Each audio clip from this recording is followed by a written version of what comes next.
بسم اللہ الرحمن الرحیم۔ السلام علیکم ناظرین، ہم اپنے پروگرام روزہ اور صحت کے ساتھ ایک دفعہ پھر حاضر خدمت ہیں، اور آج کی ہماری گفتگو کا موضوع ہے روزہ اور دوائیوں اور انجیکشنز کا استعمال۔ یہ دوائیوں اور انجیکشنز کا استعمال رمضان میں دو وجوہات سے ہوتا ہے، یا تو ایز اے وہ روٹین میڈیکیشن کے استعمال ہوتے ہیں یا ایمرجنسی میڈیکیشن کے استعمال ہوتے ہیں۔ ایمرجنسی کے بارے میں تو تمام ڈاکٹرز کا اور علماء کا اتفاق ہے کہ اگر کوئی ایسی میڈیکل ایمرجنسی ہے کہ جو انسانی جسم کے لیے، صحت کے لیے نقصان دہ ہو سکتی ہے، تو اس میں ہر طرح کی دوائی کا استعمال کیا جا سکتا ہے اور اس میں روزے کو توڑا بھی جا سکتا ہے۔ ایسی دوائیاں کہ جس کی وجہ سے روزہ ٹوٹ جاتا ہے، ایمرجنسی کے اندر ان دوائیوں کا استعمال کیا جا سکتا ہے۔ تو اس حوالے سے تمام ڈاکٹرز کو بھی اور پیشنٹس کو بھی اور عام لوگوں کو بھی کلیئر ہونا چاہیے کہ روزے کے اندر اگر کوئی ایسی ایمرجنسی لاحق ہو جائے کہ جس سے جان کو یا صحت کو خطرہ ہو، تو اس صورت کے اندر روزے کو توڑا جا سکتا ہے، اور اس میں ہر طرح کی دوائیاں جو اویلیبل ہیں وہ استعمال کی جانی چاہیے، اور جان کو بچانا ایک زیادہ اہم چیز ہے روزہ رکھنے اور روزہ پورا کرنے کے مقابلے میں۔ اور اگر ایسا روزہ ٹوٹ جائے کسی میڈیکل ایمرجنسی کی وجہ سے،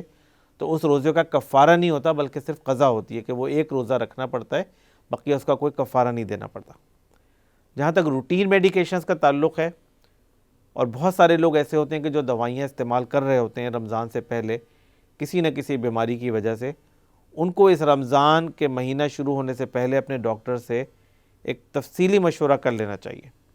کہ رمضان میں ان دوائیوں کا استعمال کس طرح سے کرنا ہے۔ بہت سارے لوگ اپنے طور پہ ہی دوائیوں کی ڈوز ایڈجسٹ کر لیتے ہیں، اس کے ٹائمنگ ایڈجسٹ کر لیتے ہیں، بعض اوقات اس کی دوائیوں کی ڈوز کم کر دیتے ہیں،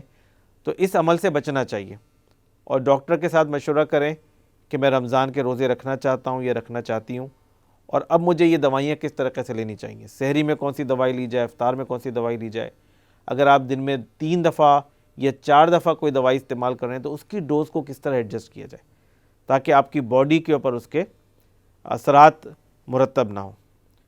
اب اس دواؤں کے حوالے سے جو زیادہ تر ایشوز ہیں اس کا تعلق ہے کہ دواؤں کا روٹ کیا ہے، کس طریقے سے دوائی لی جا رہی ہے۔ اس کے اوپر سب کا اتفاق ہے کہ منہ کے ذریعے سے کوئی دوائی نہیں لی جا سکتی روزے کے دوران، کہ کوئی ایسی گولی یا سیرپ آپ لیں جو منہ کے ذریعے لیا جائے اور جو حلق سے نیچے چلا جائے، تو اگر اس طرح کی کوئی بھی دوائی استعمال کریں گے تو اس کے نتیجے میں روزہ ٹوٹ جائے گا۔ اگر کوئی ایمرجنسی نہیں تھی اور پھر بھی یہ دوائی استعمال کر لی گئی ہے تو یہ روزہ توڑنے کے ضمن میں آئے گا۔ تو اس لیے اس حوالے سے پوری معلومات ہونی چاہیے اور ڈاکٹر سے مشورہ کر لیں کہ اگر اس طرح کی کوئی دوائیاں لے رہے ہیں تو اس کو کس طریقے سے لینا ہے۔ ہاں البتہ کوئی میڈیکل ایمرجنسی ہو تو اس صورت کے اندر منہ سے اور حلق کے ذریعے دوائیاں لی جا سکتی ہیں کہ جس کا جان بچانے سے تعلق ہو، اس صورت میں روزہ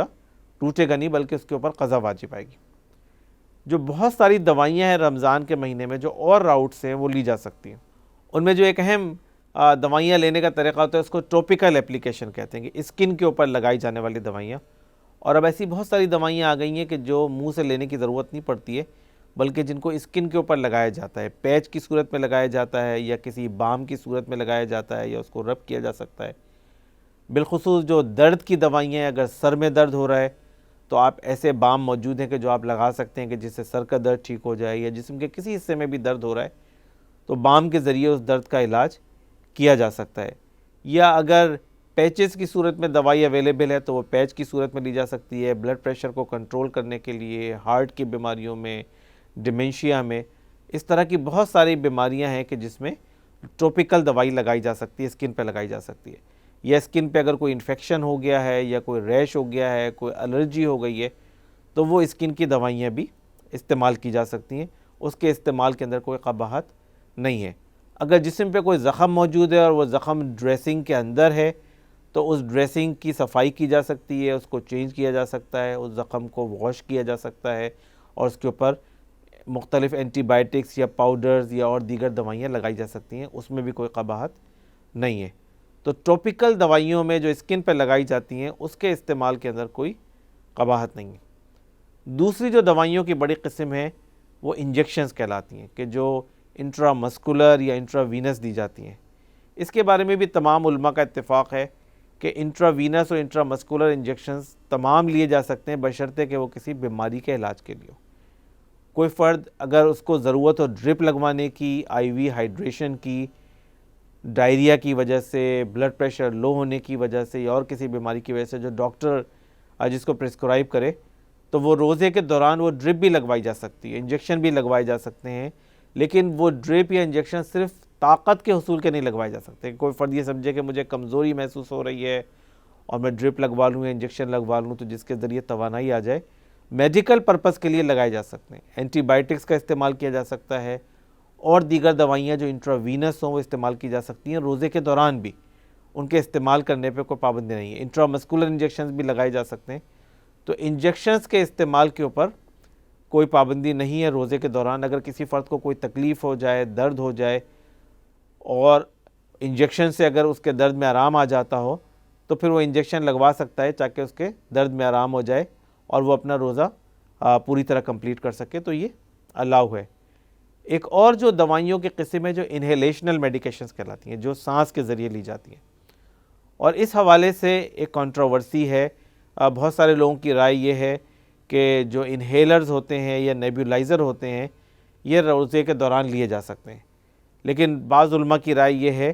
کہ روزے کے دوران انہیلر یا نیبیولائزر لینے سے روزہ ٹوٹ جاتا ہے۔ تو اس حوالے سے کنٹروورسی ہے، آپ اپنے ڈاکٹر سے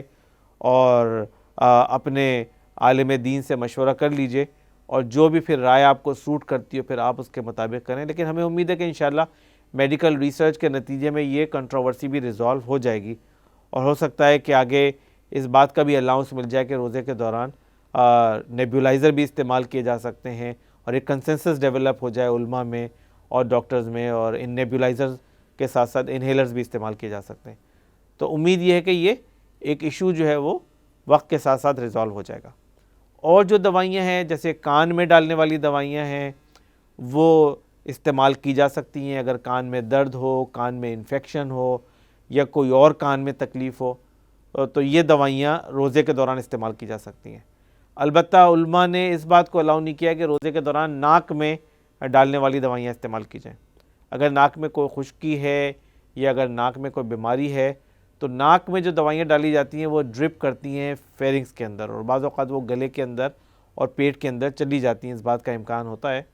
تو اس لیے ناک میں ڈالنے والی دوائیوں کو علماء نے الاؤ نہیں کیا ہے۔ البتہ کسی کی اگر روزے کے دوران نکسیر پھٹ جائے تو پیکنگ لگائی جا سکتی ہے تاکہ اس کو بلیڈنگ کو آگے بڑھنے سے روکا جا سکے اور بلیڈنگ کو روکا ختم کیا جا سکے، تو وہ ایک طریقے کی ڈریسنگ ہوتی ہے کہ جو استعمال کی جا سکتی ہے روزے کے دوران۔ آنکھوں کے اندر اگر کسی کو انفیکشن ہے یا آنکھوں کی کوئی بیماری ہے یا ڈاکٹرز نے اگر آئی ڈراپس لکھے ہوئے ہیں تو وہ بھی روزے کے دوران استعمال کیے جا سکتے ہیں، 2 دفعہ 3 دفعہ 4 دفعہ جو اس کی پرسکرپشن ہو اس کے حساب سے روزے کے دوران آئی ڈراپس کے استعمال کے اوپر کوئی پابندی نہیں ہے۔ بلڈ ٹرانسفیوژن، اگر کسی فرد کو خون کی کمی ہو جائے اور اس کو خون ٹرانسفیوز کرنے کی ضرورت ہو تو ایسے لوگوں کو بلڈ ٹرانسفیوز کیا جا سکتا ہے روزے کے دوران، اس کے اندر کوئی پابندی یا ممانعت نہیں ہے، کوئی قباحت نہیں ہے اور اس سے ان کے روزے پہ کوئی فرق نہیں پڑے گا۔ اسی طرح اگر کوئی فرد بلڈ ڈونیٹ کرنا چاہے تو وہ بلڈ دے بھی سکتا ہے روزے کے دوران، اور بعض اوقات لوگ اس حوالے سے ڈر و خوف کا شکار ہوتے ہیں کہ بلڈ پریشر کم ہو جاتا ہے یا لو ہو جاتا ہے، لیکن اگر ایمرجنسی ایسی کوئی کنڈیشن ہو تو بلڈ ڈونیٹ بھی کیا جا سکتا ہے، بلڈ ڈونیٹ کرنے سے روزہ نہیں ٹوٹتا۔ اسی طرح جو بلڈ کے ٹیسٹ وغیرہ ہوتے ہیں وہ بھی اس رمضان کے مہینے میں روزے کے دوران کرائے جا سکتے ہیں اور اس کے نتیجے میں بھی اس کے روزے کے اوپر کوئی فرق نہیں پڑتا ہے۔ ناظرین، اس حوالے سے دوائیوں کے قسم ہے جو سب لنگول میڈیکیشنز کہلاتی ہیں۔ یہ وہ دوائیاں ہوتی ہیں کہ جو زبان کے نیچے رکھی جاتی ہیں، یہ بعض اوقات پین ریلیف کرنے کے لیے ہوتی ہیں، ہارٹ ریٹ کو کنٹرول کرنے کے لیے ہوتی ہیں، انجائنا کی صورت میں استعمال کی جاتی ہیں، بلڈ پریشر کو کنٹرول کرنے کے لیے ہوتی ہیں۔ تو یہ سب لنگول میڈیکیشنز کے بارے میں علماء کا اتفاق ہے کہ روزے کے دوران یہ دوائیاں استعمال کی جا سکتی ہیں، اس کے استعمال میں کوئی قباحت یا ممانعت نہیں ہے۔ اسی طرح آکسیجن کا استعمال بھی روزے کے دوران الاؤ ہے کہ آکسیجن کی اگر ضرورت پڑ جائے تو اس کو استعمال کیا جا سکتا ہے، اور جس طرح کہ میں نے آپ کو بتایا کہ ایمرجنسی کی کنڈیشن میں اگر زندگی کو، صحت کو کوئی خطرہ ہو، اس صورت کے اندر تمام علماء نے اس بات کو الاؤ کیا ہے کہ آپ کسی بھی طرح کی کوئی دوائی لے سکتے ہیں، منہ سے کھانے والی بھی، آکسیجن کی فارم میں بھی، نیبیولائزر یا انہیلیشن کی فارم میں بھی یا انجیکشن کی فارم میں بھی، اور روزہ اگر توڑنے کی ضرورت پڑے تو اس روزے کو توڑا جا سکتا ہے۔ تو ہمیں امید ہے کہ یہ جو آج کی ہماری گفتگو ہے یہ نہ صرف ان لوگوں کے لیے کہ جو دوائیاں استعمال کرتے ہیں ان کے لیے کافی یوزفل ہے، بلکہ وہ لوگ کہ جو دوائیاں استعمال نہیں کرتے لیکن ان کو ایمرجنسی میں کبھی دوا کے استعمال کرنے کی ضرورت پڑ جاتی ہے، درد کی وجہ سے، تکلیف کی وجہ سے یا اور کسی وجہ سے، تو امید ہے کہ یہ رہنمائی ان کے لیے مفید ثابت ہوگی۔ اس حوالے سے علماء نے اور ڈاکٹرز نے بڑی ریسرچ کی ہے اور ان ریسرچ کے نتائج ہمارے سامنے ہیں۔ تو دوائیوں کا استعمال، انجیکشنز کا استعمال، سانس کے ذریعے لی جانے والی دواؤں کا استعمال، اور کان، ناک اور آنکھ میں ڈالنے والی دواؤں کے حوالے سے جو رہنمائی ہمارے پاس موجود ہے وہ ہم نے آج کی اس نشست میں ڈسکس کی ہے، اور انشاءاللہ ہم اپنے آئندہ نشست میں اگلے موضوع کے ساتھ حاضر خدمت ہوں گے۔ اجازت دیجیے، اللہ حافظ۔